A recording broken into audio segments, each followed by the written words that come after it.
देवस्य धीमहि धियो यो नः प्रचोदयात्। हम असमंजस में उलझ जाएं तो गुरुदेव के विचारों से पूछो। ये गुरुदेव के विचार वो है जो आदमी को दिशा देता है। आइए हम ऋषियों की संतान हैं, उसको याद करें। भूली हुई कहानी फिर से याद करो बलिदान के।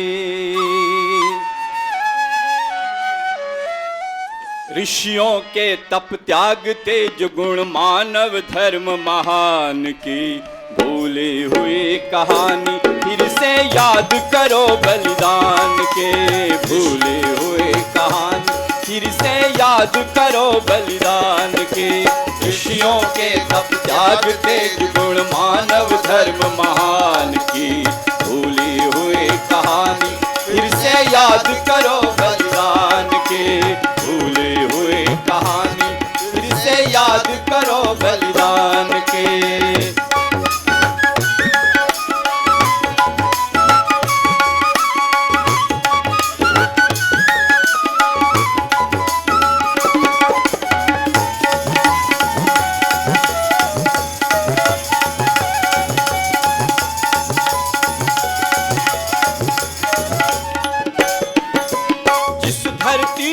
धर्म का सूरज देता सदा प्रकाश है।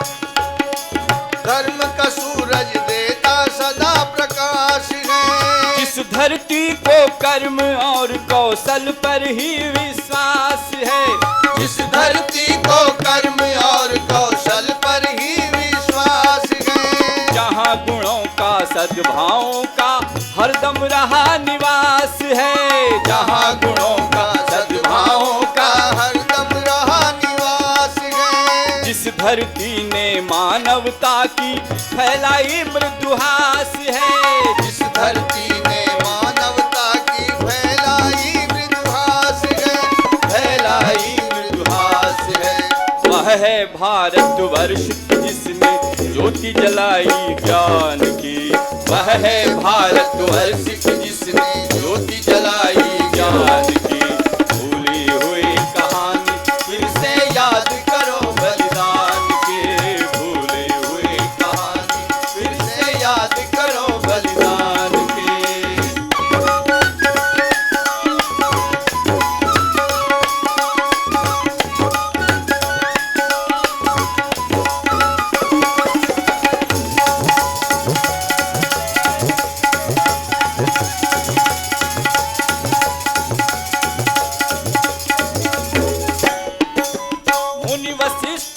परशुराम ने राजतंत्र का गठन किया। मुनि वशिष्ठ ने परशुराम ने राजतंत्र का गठन किया। विश्वामित्र भगीरथ ने था नई सृष्टि का सृजन किया। विश्वामित्र भगीरथ ने था नई सृष्टि का सृजन किया। ऋषि मुनियों ने ज्ञान दान हित सारे जग में भ्रमण किया। ऋषि मुनियों ने ज्ञान दान हित सारे जग में भ्रमण किया। विश्ववंद्य कहलाए इनको सारे जग ने नमन किया। विश्ववंद्य कहलाए इनको सारे जग ने नमन किया। सारे जग ने नमन किया। वही भूमिका फिर बननी है ऋषियों की संतान की। वही भूमिका फिर बननी है ऋषियों की संतान की। भूली हुई कहानी फिर से याद करो बलिदान के। भूली हुई कहानी फिर से याद करो बलिदान के।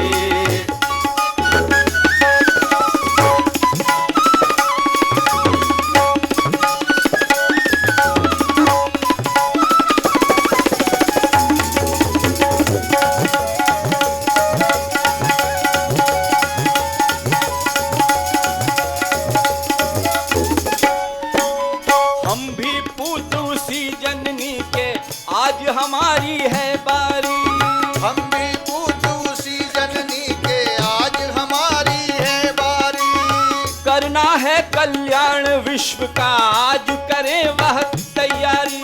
करना है कल्याण विश्व का आज करे वह तैयारी। नए सृजन के लिए बढ़े अब शक्ति झोंक दें हम सारी। नए सृजन के लिए बढ़े अब शक्ति झोंक दें हम सारी।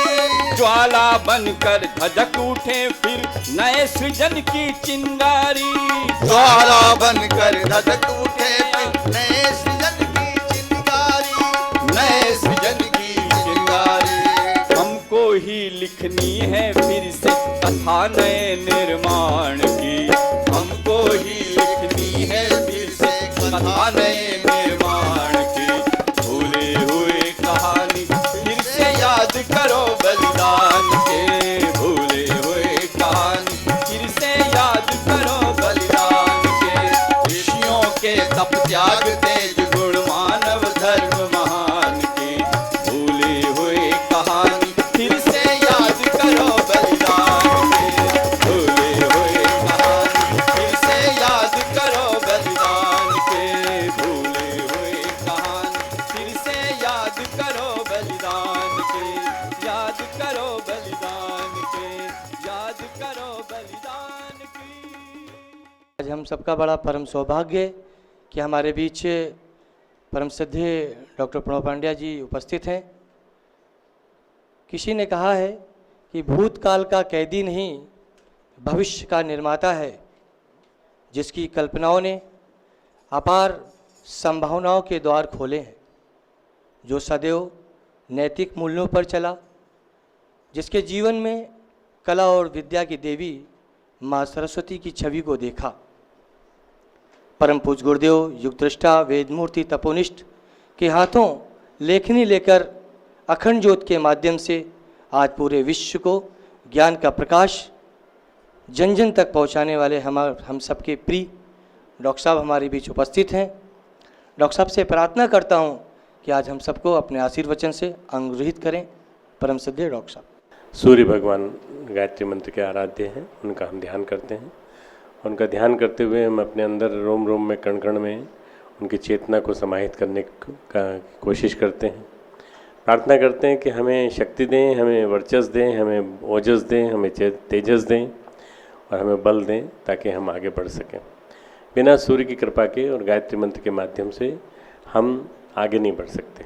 हमें अपने जीवन में यदि अच्छाइयों को लाना है, श्रेष्ठताओं को समाहित करना है, तो गायत्री मंत्र का माध्यम से इस दिव्य गायत्री मंत्र जिसको परम पूज्य गुरुदेव ने मुक्त कराया, सबके पास पहुंचाया, सब तक पहुंचाया, आइए हम लोग सब एक बार उसका पाठ करें।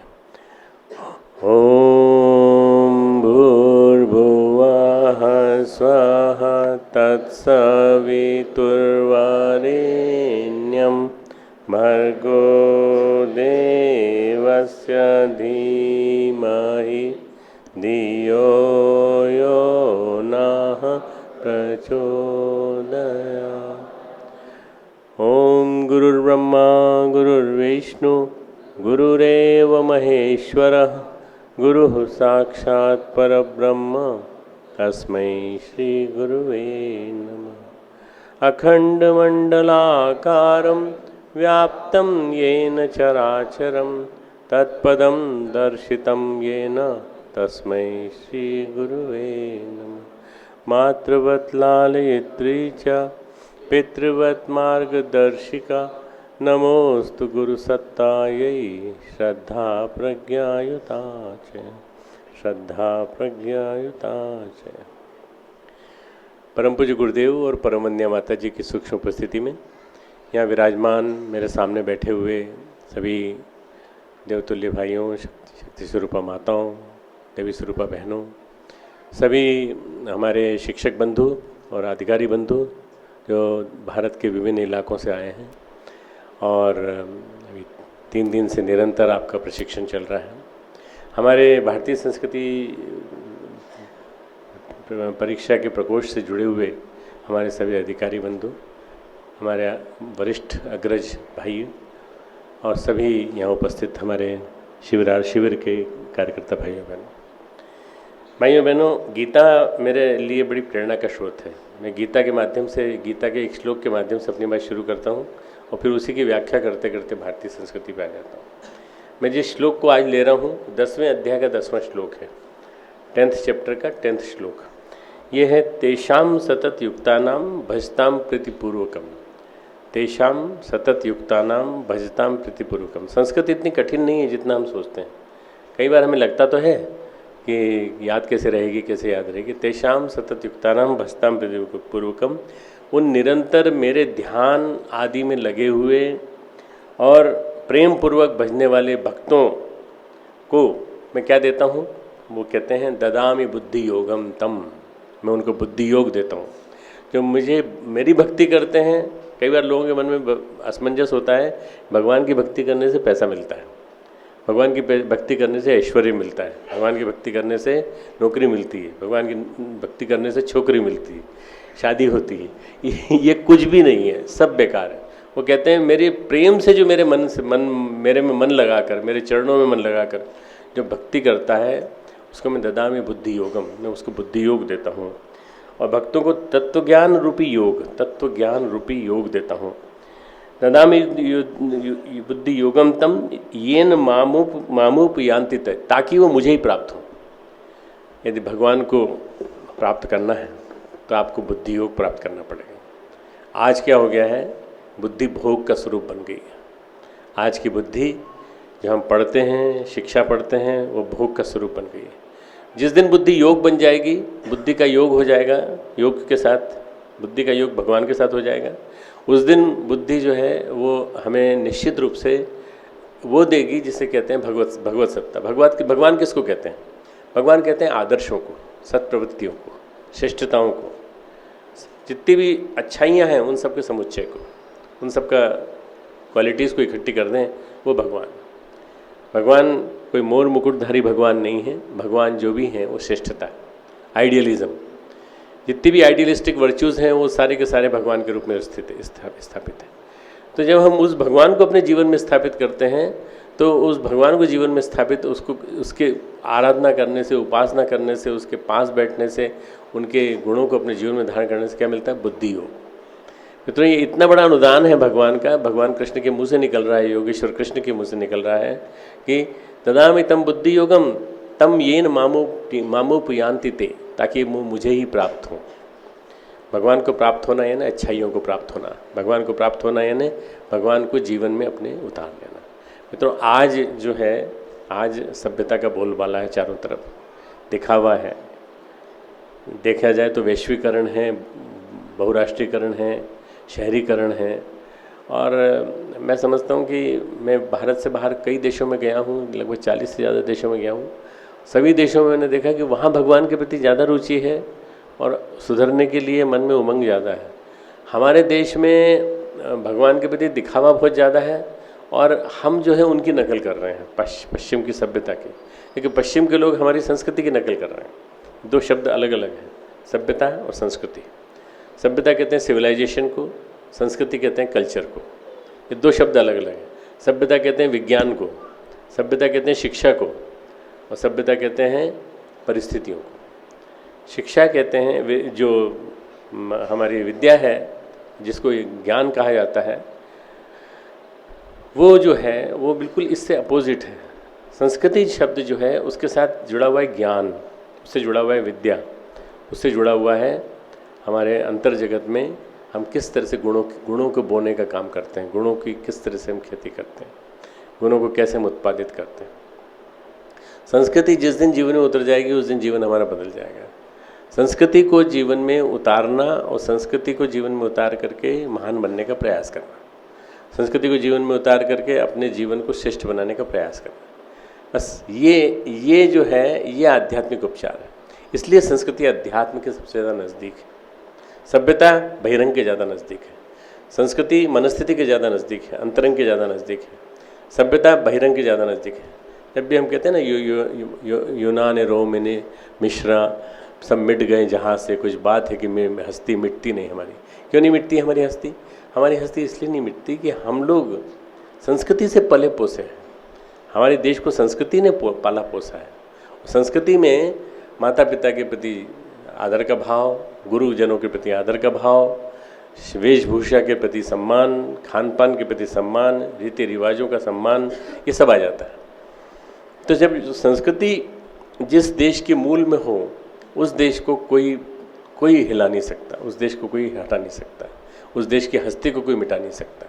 इसलिए ये भारतीय संस्कृति जो है मित्रों, ये हमेशा अक्षुण्ण बनी रहेगी और भारतीय संस्कृति ही विश्व की संस्कृति का आधार बनाएगी। ये एक यजुर्वेद का वाक्य है, सा प्रथमा संस्कृति विश्ववारा। वो संस्कृति प्रथम थी, सबसे पहली जो हमारी आई, उसके बाद सारे विश्व में वो फैल गई पूरे में, आने वाले दिनों में भी चारों तरफ फैलने वाली है। ये अगर उन्होंने कहा है तो कोई गलत नहीं कहा है, सब बिल्कुल सही है। हमारे ऋषियों ने कहा है, वेदों को, ऋषियों को, वेद के दृष्टा ऋषियों को ऐसा कहा जाता है कि उन लोगों ने सत्य को देखा, सत्य दृष्टा ऋषयः, जिन्होंने सत्य को देखा, सत्य का जिन्होंने अपनी आँखों से दर्शन किया और जिन्होंने जीवन में उसको उतारने की कोशिश की। तो वेद क्या है? ज्ञान। ज्ञान जहाँ से प्राप्त हो वो विद यानी विद शब्द जो है उससे वेद आया है, और वेद यानी ज्ञान। ये ज्ञान जीवन में क्यों नहीं आता? इतने ज़्यादा स्कूल्स, इतने ज़्यादा कॉलेजेस, इतनी ज़्यादा यूनिवर्सिटीज़, ढेरों यूनिवर्सिटीज़ खड़ी होती चली जा रही हैं, पर ज्ञान नहीं दिखाई पड़ता, विनम्रता दिखाई नहीं पड़ती। आप जहाँ देखिए उद्दंडता ही उद्दंडता दिखाई पड़ती है, आप जहाँ देखिए दिखावा ही दिखावा दिखाई पड़ता है, आप जहाँ देखिए वहाँ आपको लगेगा कि यहाँ उछल कूद ज़्यादा है और दुनिया भर की फैशन परस्ती है, फिजूल खर्ची है। जितने ज़्यादा सज धज के कहीं किसी शादी में लोग जाते हैं, उससे ज़्यादा सज धज के हमारे बच्चे आजकल यूनिवर्सिटी में जाते हैं पढ़ने के लिए। क्यों जाते हैं? आखिर क्यों ऐसा क्यों? क्या इसका मूल कारण क्या है? इसका मूल कारण ये है भौतिकवाद। भौतिकवाद और सभ्यता एक दूसरे के साथ जुड़े हुए हैं। भौतिकवाद, विज्ञान, सभ्यता, परिस्थितियाँ, ये सब एक साथ जुड़ी हुई हैं। और अध्यात्मवाद, मनस्थिति, अध्यात्म, ये पूरा के पूरा जितने भी चीज़, संस्कृति, ये सब चीज़ें जितनी हैं ये अपोजिट एंड पे हैं दोनों को। इन दोनों का समन्वय चाहिए हमको। हम सभ्य बने, शिष्ट बने, संस्कारी बने, ये दोनों तीनों चीज़ें जरूरी हैं। हम सभ्य बने, शिष्ट बने, सुसंस्कारी बने।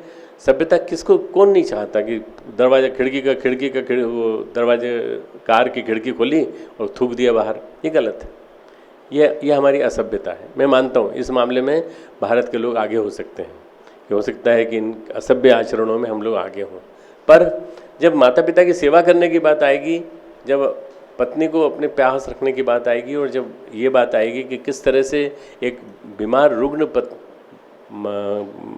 पत्नी का उपचार किया जाता है, उसके लिए सेवा कैसे की जाती है, तो उसके लिए भारत आगे रहेगा। अपवाद सब जगह हैं मित्रों, अपवाद हैं और कलयुग की पराकाष्ठा है। इसलिए हमारे यहाँ भी इतने सारे घटनाक्रम घट रहे हैं कि आप देखिए कि इतने ज़्यादा घटनाक्रम सामूहिक बलात्कार के और यौन उत्पीड़न के पहले कभी नहीं सुनने में आए। लोग कहते हैं ये तो होते ही रहता था, आजकल मीडिया आ गया इसलिए पता लगने, होते रहता था। कहने का मतलब क्या है? आप भारत की गरिमा को नीचे ठहरा रहे हैं। तो फिर चंद्रमा से उदाहरण देते हैं, चंद्रमा ने ऐसे किया था, उसने उससे किया था, बृहस्पति ने ऐसे किया था। पौराणिक कथाओं से संगति मत बिठाइए। आप तो ये देखिए कि हमारी भारतीय संस्कृतियाँ जो हैं, भारतीय संस्कृति की जो मूल धारा है वो ऋषियों से आई है, और ऋषिकाओं के साथ रहते थे, और दोनों मिलकर के सारे आश्रम के वातावरण को बड़ा पवित्र बनाते थे। चाहे गुरुकुल हो, चाहे आरण्यक हो, चाहे आश्रम हो, चाहे तीर्थ हो, ये चार हमारे आधार थे मूल: गुरुकुल, आश्रम, आरण्यक, तीर्थ। और इन गुरुकुलों के माध्यम से हम लोगों ने सीखा, जीवन को ऊंचा उठाना सीखा। हमने ये सीखा कि हमारे गुरु क्या कहते हैं, हमारे गुरुजन क्या कहते हैं, उन गुरुजनों को सम्मान देते हुए हमें क्या क्या जीवन में उतारना चाहिए।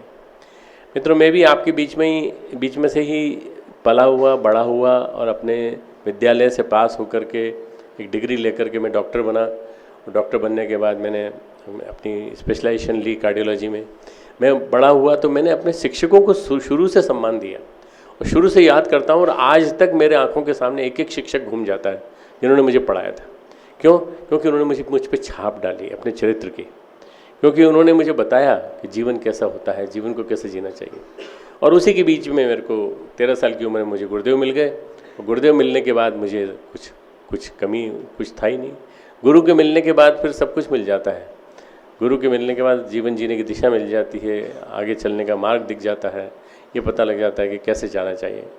गुरु कुम्हार शिष्य कुंभ है, घड़ी घड़ी मारे चोट, अंतर हाथ सहाय दे, काढ़ निकाले खोट। खोट निकाल देता है, एक कमी निकाल देता है। ये कच्चा है, कच्चा है तो चरित्र इसका कभी भी ऐसा हो सकता है, गड़बड़ा सकता है। इसलिए इसको मजबूत करो, मजबूत करो। तो गुरु बराबर कुम्हार की तरह से शिष्य को गढ़ता है। ऐसे गुरु पुराने ज़माने में हुआ करते थे। आज टीचर्स हैं, आज शिक्षक हैं, और आज शिक्षक और विद्यार्थियों के बीच में आपस में यौन संबंध होने लगे हैं। मित्रों, कितनी खराब बात है। ये पश्चिम से आई हुई आंधी है जो हमारे देश को प्रभावित कर रही है। इस आंधी से बचना तभी संभव है जब हम भारतीय संस्कृति के महत्व को, महात्म्य को जन जन के बीच में पहुँचाएँ और ये बताएं कि भारतीय संस्कृति ही सर्वोपरि है। भारतीय संस्कृति को यदि आपने जीवन में नहीं उतारा तो भारतीय संस्कृति के बिना आप जीवन नहीं जी पाएंगे। भारतीय संस्कृति केवल धोती कुर्ता पहनना नहीं है। भारतीय संस्कृति केवल अपने धर्म के अनुसार अपनी भाषण, आपने पटका बांध लिया है, आपने ये बांध लिया है, इतना मात्र नहीं है। भारतीय संस्कृति इससे आगे चलती है। भारतीय संस्कृति इसके भी आगे चलती है। आज आदर्शों को, गुणों को, सद्गुणों को अपने जीवन में उतारने की कला सिखाती है। संस्कृति शब्द कहाँ से आया? कल्चर शब्द कहाँ से आया बताइए? कल्चर शब्द का मतलब होता है निराई गुड़ाई। निराई गुड़ाई, निराई गुड़ाई जानते हैं आप क्या होता है? मैं तो पहले नहीं जानता था, ये शब्द कभी सुने भी नहीं थे मैंने, पर गुरुदेव के माध्यम से समझ में आया। निराई गुड़ाई का मतलब होता है खरपतवार को निकाल के बाहर करना, छेद करना, ज़मीन में अच्छी तरह से खूब गहरा चीरना उसको, और फिर बीज डालना, और बीज डालने के बाद उसको पानी देना, खाद देना, ताकि वहाँ से फसल निकले। चाहे आप सब्जी बो रहे हो, चाहे फूल बो रहे हो, फूलों का पौधा लगा रहे हो, और चाहे आप गेहूँ या चावल या कुछ भी लगा रहे हो, ये सब लगाने के पीछे एक ही तरीका है, यही। इसी का नाम क्या है? एग्रीकल्चर। आप मेरी बात से पूरी तरह सहमत हैं? एग्रीकल्चर इसी को कहते हैं, कृषि कार्य इसी को कहते हैं। कृषि कार्य के लिए अलावा और भी कोई वर्ड है, हॉर्टिकल्चर। हॉर्टिकल्चर में पूरे के पूरे बगीचा लगाया जाता है। फ्रूटिकल्चर में पूरा फ्रूट्स लगाए जाते हैं। मतलब उसी शब्द को कल्चर शब्द के साथ आप हॉर्टी, फ्रूटी, सेरीकल्चर, रेशम की खेती, ये सब आप लगा दिए, तो पर है क्या? खेती। इसलिए कल्चर शब्द का अर्थ क्या हुआ? संस्कृति शब्द का क्या अर्थ हुआ? सद्गुणों की खेती। अंतर जगत में, अपने अंतःकरण में सद्गुणों की खेती। Harvesting the good qualities and ideals and virtues in your inner self. Harvest करिए, उनको पैदा करिए, पैदा करिए। सबसे पहले क्या करिए? निराई गुड़ाई करिए। निराई गुड़ाई का मतलब ये, सबसे पहले अपने अंतर जगत के बुराइयों को निकालिए। इसकी बुराई उससे करी, इसकी बुराई उससे करी, इसकी बुराई उससे करी, इसकी हंसी उड़ा दी, और अपना सिप्पा जमाने के लिए कुछ तो भी बातें ऐसी कह दी ऊंची ऊंची। ये जो छोटे छोटे से दुर्गुण हैं, छोटे छोटे दुर्गुण, ये जीवन में बड़े परेशान करते हैं। ये दुर्गुणों, इन दुर्गुणों से बचना बहुत ज़्यादा ज़रूरी है। ये व्यक्तित्व को ओछा बनाते हैं, बोना बनाते हैं, और आपका सम्मान कहीं नहीं होता। आप बहुत सम्मान के लायक हैं क्योंकि आपने बहुत काम किया है, क्योंकि आपके जीवन में सही अर्थों में सदगुरु ने बहुत कुछ दिया है आपको। तो फिर आप, जब आप इतना सब कुछ, इतना सब कुछ है कि हमारे पास वेदों का ज्ञान है, हमारे पास अध्यात्म का ज्ञान है, हमारे पास गुरुदेव का लिखा हुआ 77 वाङ्मय है, हमारे पास इतना सब कुछ है, फिर आप क्यों कहीं पिछड़ जाते हैं? फिर आपके ये दुर्गुण क्यों बार बार उभर के आते हैं? गुस्सा दुर्गुणों के उभर के आने की प्रक्रिया है। बैर दुर्गुणों के उभर के आने की प्रक्रिया है। भगवान कृष्ण अर्जुन को जब समझाते हैं तो कहते हैं कि निर्ममो निराशी भूत्वा युद्धस्व विगज्वर। निर्ममो, ममताहीन होते हो, निराशी, आशा रहित होकर। क्या रिजल्ट निकलेगा ये मत सोचिए, इन शब्दों के अर्थ में मत जाइएगा, मैं जो अर्थ बोल रहा हूँ उसमें सुनिएगा। निर्ममो निराशी भूत्वा, ऐसा होकर के, युद्धस्व, तू लड़, तो लड़ाई कर, विगज्वर, आक्रोश में मत, आक्रोश में मत। चंद्रशेखर आज़ाद ने पिस्तौल पकड़ाई और ये कहा कि बेटा तुमको उसको मारना है जिस सॉन्डर्स ने हमारे इस कांड को, जलियांवाला कांड में मुख्य भूमिका निभाई, और लाला लाजपत राय को जिसने अपनी लाठी से मारा, और मरने के बाद वो मार दिया उनको जान से। तुम्हें मारना है। तो 3 लोग चुने, और 3 लोगों को चुनते समय एक बात कही, बेटा तो गुस्से में मत आना उसको देखते ही। जैसे तुम गुस्से में आए तुम्हारा हाथ कांपने लगेगा, निशाना नहीं लगेगा। गुस्से में आदमी सही अर्थों में उसके सारा मन संतुलन गड़बड़ा जाता है, शरीर कांपने लगता है, जीभ कांपने लगती है, जीभ सूख जाती है, ऊपर चली जाती है। इसलिए गुस्से में युद्धस्व विगत ज्वर है ना। अब ज्वर में क्या होता है बताइए? ज्वर है नहीं, ज्वर किसको कहते हैं? आप में से कोई जवाब देगा? ज्वर किसको कहते हैं? फीवर है ना, बुखार। तो बुखार में आदमी क्या करता है? कांपता है, अरे भाई ठंड लग रही है, कुछ रजाई उड़ाओ, कोई कंबल उड़ाओ, कोई उड़ाओ। ये ज्वर की स्थिति इसमें आ जाती है, गुस्से में आ जाती है। और गुस्से में आदमी जो है ना, ये चाहता है कि मेरी बात पहले बैठे, मैं पहले स्थापित करूं। तो युद्धस्व विगत ज्वर, उसको ज्वर की मानसिकता से मुक्त हो तू पहले, सबसे पहले, तब तो तू मार पाएगा। अब वो जो दोनों तीनों गए, उनमें से क्या हुआ, एक को इतना गुस्सा आ गया जिसके हाथ में पिस्टल थी कि वो वास्तव में निशाना नहीं मार पाया, वो बाहर चला गया निशाना और भागे ये वहाँ तेज़ी से। उसके बाद फिर बाकी दूसरे लोग पकड़े गए उसकी उस नादानी की वजह से, क्योंकि वो अल्टीमेटली पुलिस ने फंदा डाल दिया था, चारों तरफ से घेरा डाल दिया था, दूसरे लोग पकड़े गए। उसके बाद फिर धीरे धीरे करके एक एक करके सब पकड़े गए। मित्रों, ये जो है छोटी छोटी बुराइयाँ, इन पे विजय प्राप्त करना सबसे बड़ा महाभारत है। छोटी छोटी कमियों के ऊपर से विजय प्राप्त करना। पत्नी ने खाना बनाया, आपने कहा इसमें नमक कम है, आपने थाली उठा के फेंक दी। अरे ये क्या है तरीका है? एक दिन खुद खाना बना के देखो तो पता चलेगा खाना बनाने में कितना परिश्रम लगता है। अरे नमक डल गया गलती से तो उसमें क्या दिक्कत है? क्यों परेशान हो रहे हो? पत्नी पे नाराज हो रहे हो? इसके बजाय ऐसा करो कि तय कर लो दिन कि 7 दिन में 3 दिन पत्नी खाना बनाएगी, 4 दिन तुम बनाओ। अच्छा चलो ज़्यादा हो गया, 4 दिन वो बनाएंगे, 3 दिन आप बनाओगे। बना के देखो बहुत बहुत मुश्किल काम है। पर अब नारी जागरण का समय जमाना आ रहा है, तो ऐसा हो भी सकता है कि शायद ये डिवीज़न हो जाए। संघीय ढांचा, हमारा कॉन्स्टिट्यूशनल ढांचा ये तय कर दे कि ऐसा ज़रूरी नहीं कि भोजन जो है पत्नी बनाए, पति भी कोई बनाना पड़ेगा। मित्रों, गुस्सा आने की क्या ज़रूरत है? पत्नी पे गुस्सा, बच्चों पे गुस्सा, बेटी पे गुस्सा, बेटे पे गुस्सा। हाँ, आपको जो भी कहना समझा के कहो ना, सब प्यार से कहो ना, प्यार से कहो। आज क्या हो गया है, आज के इस भौतिकवादी युग में आदमी को गुस्सा बहुत ज़्यादा आने लगा। गुस्सा इतना ज़्यादा लगा, आप कहें चाहे इसको रोड रेज, आपने कभी रोड रेज देखा है आपने? सड़क पे अगर किसी आपकी गाड़ी को किसी ने क्रॉस कर लिया, तो वो जो पीछे वाली गाड़ी है, आप जिस गाड़ी में बैठे हैं उस गाड़ी में बैठा हुआ एक आदमी गुस्से में आ जाता है और वो उसको फिर आगे चल के फिर ओवरटेक करता है। ओवरटेक करके कहता है तेरी हिम्मत कैसे हुई मेरी गाड़ी को ओवरटेक करने? रोड रेज, दुनिया भर का सड़क पे चलने वाला गुस्सा। जहाँ देखो वहाँ ब्लॉक, जहाँ थोड़ी देर में जाम हो जाता है, थोड़ी देर में वहाँ पे गाड़ियाँ रुकने बंद हो जाती हैं, थोड़ी देर में पत्थर फेंकने चालू हो जाते हैं, थोड़ी देर में जनता का नुकसान हो जाता है, पब्लिक का पैसा चला जाता है पूरा। ये क्यों हो रहा है आजकल? ये इसलिए हो रहा है हम अपने दुर्गुणों को नहीं निकाल पा रहे हैं। ये दुर्गुण ही खरपतवार है। इन दुर्गुणों को, खरपतवार को निकाल के बाहर करना, ये संस्कृति। खरपतवार को निकाल के बाहर करना। आप जो भी संस्कृति ज्ञान परीक्षा कराते हैं, करते हैं, उसमें सबसे ज़्यादा आप ध्यान रखिएगा कि आप इन सबसे ज़्यादा ध्यान दें दुर्गुणों को निकालना और सद्गुणों को स्थापित करना। दुर्गुणों को निकालना, सद्गुणों को स्थापित करना। बार बार इन्हीं चीज़ों को उदाहरण दे दे के समझाएंगे तो अब तो समझ में आ जाएगा लोगों को।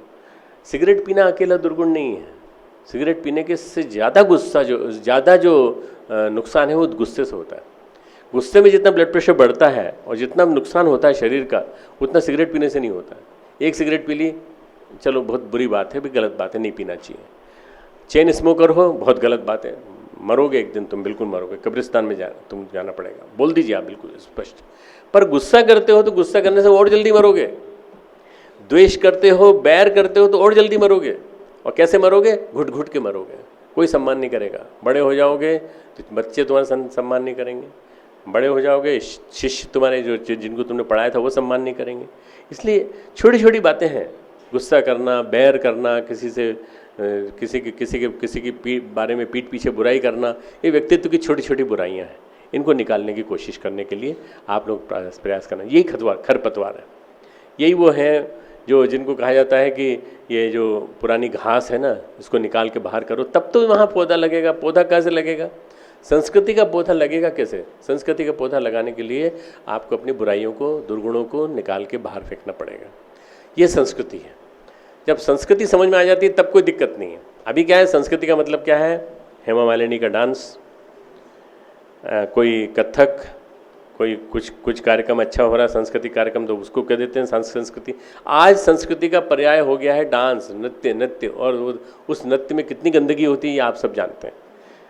हम अपनी भारतीय संस्कृति को बढ़ावा दें तो उसमें नृत्य भी आता है, मैं कहता हूँ खेलकूद भी आता है, हंसी मजाक भी आती है, पर शिष्टता से भरा पड़ा सब कुछ। पर ये अकेली संस्कृति नहीं है, 10% संस्कृति है, 90% संस्कृति इससे ज़्यादा है। हमारे संस्कृति जो है विद्या के माध्यम से आती है, मैं बार बार कह रहा हूँ, विद्या ददाति विनयम, एक श्लोक हम लोग याद करते थे ना, विद्या ददाति विनयम विनयाद याति पात्रताम, पात्रत्वाम धनम आपनोति। पात्रता के बाद धन आता है, पहले नहीं आता। पहले आप अपनी एबिलिटी अर्जित करो, पहले आप अपनी योग्यता बढ़ाओ, पहले अपनी कैपेसिटी बढ़ाओ।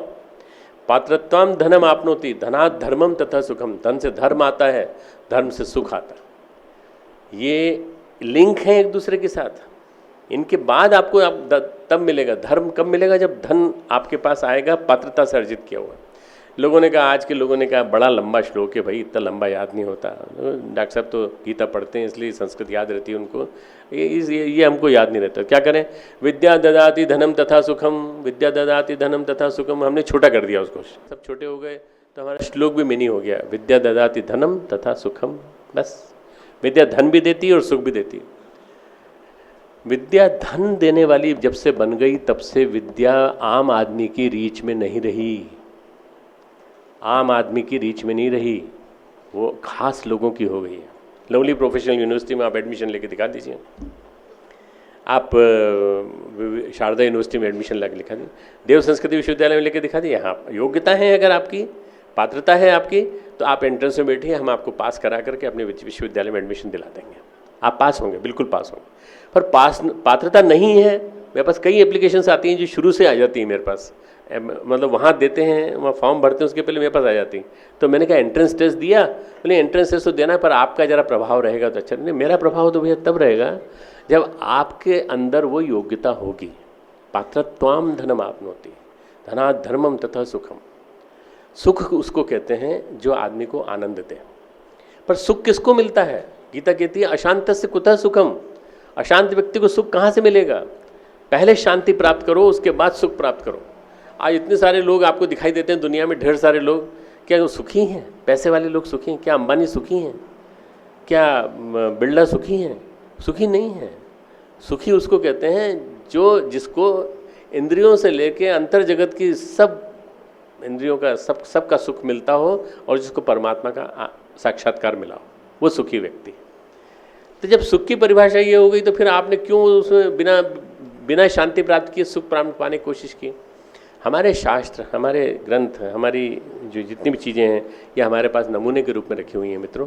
इन सब का हमें ध्यान रखना चाहिए कि ये हमारे लिए मार्गदर्शक हैं। और भारतीय संस्कृति ज्ञान परीक्षा में इसे इन सब मार्गदर्शक चीज़ों को हम अपने जीवन में उतारने की कोशिश करते हैं। हमारे गुरुदेव ने कहानी लिखी छोटी सी, बहुत प्रेरक कथा है आज की शिक्षा के लिए। उन्होंने कहा शिक्षा और विद्या दो जुड़वा बहनें थीं, एक जैसी दिखती थी बिल्कुल। शिक्षा और विद्या दो बहनें थीं, जुड़वा थीं। शिक्षा जो थी वो उसके पास कपड़े नहीं थे, गरीब थी, तो फटे पुराने कपड़े पहनती थी, पहनने का सलीका भी नहीं था उसको, और गंदे तरीके से रहती थी। विद्या महलों में रहती थी और सबसे मिलती थी, सबसे प्यार करती थी, विनम्र थी, सब कुछ थी। एक दिन दोनों ने कहा हम दोनों बहनें हैं, एक दिन नहाने चलें। तो नहाने गए एक साथ, और नहाने गए नदी किनारे। तो शिक्षा जल्दी से फट से नहा के आ गई और आकर के ऊपर विद्या के कपड़े पहन लिए बढ़िया सुंदर से, और विद्या के कपड़े पहन करके वो महल में चली गई। गुरुदेव ने कहा वो विद्या तब से महलों में पड़ी हुई है। वो विद्या जिसको कुछ जीवन जीना नहीं आता, जिसको जीवन जीने की कला नहीं आती, जिसको गुण नहीं आते, वो तो बैठी है महलों में, बड़ी बड़ी यूनिवर्सिटीज़ में, बड़े बड़े घरों में, बड़े बड़े वाइस चांसलर्स के पास, बड़े बड़े चांसलर्स के पास। और शिक्षा जो है वो घर घर, शिक्षा विद्या जो है वो घर घर डोल रही है और कह रही है कि मुझे पहचानो तो सही, मुझे जानो तो सही, मुझे नहीं पहचानोगे, मुझे नहीं जानोगे तो कैसे जीवन में उतारोगे, तुम्हारा जीवन महान कैसे बनेगा? ये हम लोगों की तरफ से गलती है कि हमने विद्या और शिक्षा को पहचानने में भूल की। मित्रों, ये जो मैंने कहानी सुनाई गुरुदेव की, गुरुदेव ने कहा कि शिक्षा को पुनः महत्व उसको अपनी जगह बिठाना है और विद्या को अपनी जगह फिर बिठाना है। बिना शिक्षा के विद्या नहीं अर्जित किया जा सकती। मैं मानता हूँ शिक्षा पढ़ना जरूरी है, क ख ग जरूरी है, अक्षर ज्ञान जरूरी है, साइंस का ज्ञान जरूरी है, विज्ञान की फिजिक्स, केमिस्ट्री, बायोलॉजी सब पढ़ना बहुत जरूरी है, पर्यावरण विज्ञान पढ़ना जरूरी है। इन सबको पढ़ने के बाद यदि आप आर्ष ग्रंथों को पढ़ते हैं और सब पढ़ते हैं, वेद ग्रंथों को उपनिषद आदि को, गीता को पढ़ते हैं तो आपके जीवन में अच्छाई आती है। मैं जब यहाँ आया तो मैं उस समय 26 साल का था और मैं MD करके आया था मेडिसिन में। तो गुरुदेव ने कहा तुम आ गए, बहुत अच्छा किया, अब तुम विद्या पढ़ो। तो मैंने कहा मैं तो विश्वविद्यालय से आया हूँ, डिग्री मेरे पास विश्वविद्यालय की है, इंदौर से पास किया है, बहुत बढ़िया रेपुटेड कॉलेज माना जाता है, तो आप कह रहे हैं विद्या पढ़ो। बोले बेटा वो तो शिक्षा पढ़ी थी तुमने शिक्षा पढ़ी थी, अब तुम विद्या पढ़ो और ये विद्या तुमको ऊंचाइयों पे उठाएगी और न जाने कहाँ से कहाँ पहुँचाएगी। मैंने विद्या कैसे पढ़ें? तो गुरुदेव ने मुझे सबसे पहले वेद उपनिषद ये पढ़ने को कहा। फिर मैंने आयुर्वेद पढ़ा, क्योंकि मेडिकल कॉलेज का स्टूडेंट था इसलिए आयुर्वेद पढ़ा। फिर मैंने गीता पढ़ी गहराई से। फिर मैंने और भी शास्त्र जितने भी थे, फिर गुरुदेव के लिखे हुए लेखों को पढ़ना चालू किया। फिर लिखे हुए लेखों को लिखना चालू किया। फिर गुरुदेव ने कहा तुम अपने मन से लिखो लेख। तो मुझे हिंदी नहीं आती थी, इसके बावजूद भी मुझे उन्होंने ज़बरदस्ती करके हिंदी सिखाई और वो लिखना सीखा। मैंने लेख लिखना सीखा और अखंड ज्योति लिखता हूँ अभी। केवल उसी कारण मित्र, केवल उसी कारण बस कि मैंने विद्या को समझा कि विद्या क्या है और विद्या को समझ जीवन में उतारने की कोशिश की। मित्रों, परिवर्तन की लहर आ गई है। आपने देखा होगा पूरे देश में परिवर्तन की लहर आ रही है। सब लोगों के चेहरे पे उत्साह है, उमंग है। 2014 कोई खास है। आपने सुना होगा हमारे नए प्रधानमंत्री जी, समस्याएं हैं, सामयिक हैं, बिजली की समस्या है, पानी की समस्या है। मेरे से कोई आगे गए बाथरूम का दरवाज़ा नहीं खुल रहा है, तो प्रधानमंत्री बाथरूम का दरवाजा थोड़ी खुलवाने जाएगा आपका। प्रधानमंत्री अपनी पहले पूरी पॉलिसी बनाएगा, पूरी पॉलिसी बना करके वो आने वाले 6 महीने के अंदर सारी उन गड़बड़ियों को जो पिछली सरकार ने की, उन गड़बड़ियों को ठीक करेगा। तो उसको करने दीजिए, उसको मौका दीजिए। वो जो परिवर्तन का जो समय आया है मित्रों, उसमें हमारे मोदी जी ने एक बात कही, अच्छे दिन आने वाले हैं। तो आए तो नहीं अभी ना, आने वाले हैं, अभी आने वाले हैं।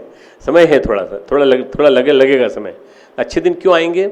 अच्छे दिन इसलिए आएंगे कि भगवान ने कुंडली में, भाग्य में लिख के रख दिया है कि अच्छे दिन आने का समय यही है। 2014 से 2026 तक 12 साल का समय इतना खास है मित्रों कि प्रतिदिन अनेक क्रांतियाँ होंगी, प्रतिदिन अनेक परिवर्तन होंगे और आप खुद देखेंगे कि विचार बदलते चले जाएंगे लोगों के और चिंतन बदलता चला जाएगा। चिंतन बदलेगा तो चरित्र बदलेगा, चरित्र बदलेगा तो व्यवहार बदलेगा, व्यवहार बदलेगा तो व्यक्तित्व बदलेगा। चिंतन, चरित्र, व्यवहार, व्यक्तित्व, ये 4 चीज़ें एक दूसरे से जुड़ी हुई हैं। बस चिंतन आदमी को बदलना बहुत ज़्यादा जरूरी है, सोच बदलनी बहुत ज़रूरी है। नेगेटिविटी से पॉजिटिविटी की ओर, नेगेटिविटी से पॉजिटिविटी की ओर। आशावादी बनो, हमेशा उसी में लीन रहो और चिंतन से अपने चरित्र को बनाओ, चरित्र से अपने व्यवहार को बनाओ, व्यवहार से अपने पर्सनैलिटी को बनाओ, व्यक्तित्व को बनाओ। आप देखते चले जाना कि नई पीढ़ी, हमारे देश की नई पीढ़ी जो है करीब 65 से लेकर 70 करोड़ युवा पीढ़ी है, 15 से 35 साल की उम्र की। अगर ये नई पीढ़ी जिसने कि बहुत महत्वपूर्ण योगदान दिया है पिछले इलेक्शन में, अगर ये नई पीढ़ी धैर्य के साथ, विगत ज्वर, बार बार कहता हूँ, बिना आक्रोश के, बिना रोष के, धैर्य के साथ यदि ये साथ चली और साथ चल करके इसने यदि भारतीय संस्कृति ज्ञान परीक्षा की तरह से जैसे हमने आंदोलन चलाए हैं, ऐसे कई आंदोलन चला दें, तो भारत का भाग्य बदलने से कोई नहीं रोक सकता, भारत को जगतगुरु बनने से कोई नहीं रोक सकता। तो मित्रों, ये जो आप लोगों ने आज मेरी बात सुनी है, इसको सूत्र रूप में धारण करके जाना। आप देखना कि आने वाला समय बहुत विशेष समय है। इस विशेष समय में आपकी भूमिका बहुत खास है। शांति कुंज से आप सबसे ज़्यादा नज़दीक हैं, पश्चिम उत्तर भारत और ये सब हमारा सबसे नज़दीक। आपका घर है, आपका परिवार है, आप जितना चाहें उतना समय यहाँ दे सकते हैं। आप यहाँ के लिए समय दीजिए, यहाँ से जुड़ कर के समय दीजिए, क्षेत्रों में जा कर के काम कीजिए और उम्मीद रख के काम कीजिए कि नहीं, भारत के लिए, भारत को भारतवर्ष बनाने के लिए और भारतवर्ष को सही अर्थों में गुणों से संपन्न बनाने के लिए हम लोगों की जिम्मेदारी, शिक्षक की जिम्मेदारी सबसे बड़ी होती है, गुरु की जिम्मेदारी सबसे बड़ी होती है। इसलिए हमें यहाँ कहा गया मातृ देवो भव, पितृ देवो भव, आचार्य देवो भव। आचार्य आप हैं और आचार्य होने के नाते आपको नमन किया जाता है शुरू में, इसलिए उस चीज़ को जीवन में धारण करने की कोशिश करें। खूब खूब मंगल कामना।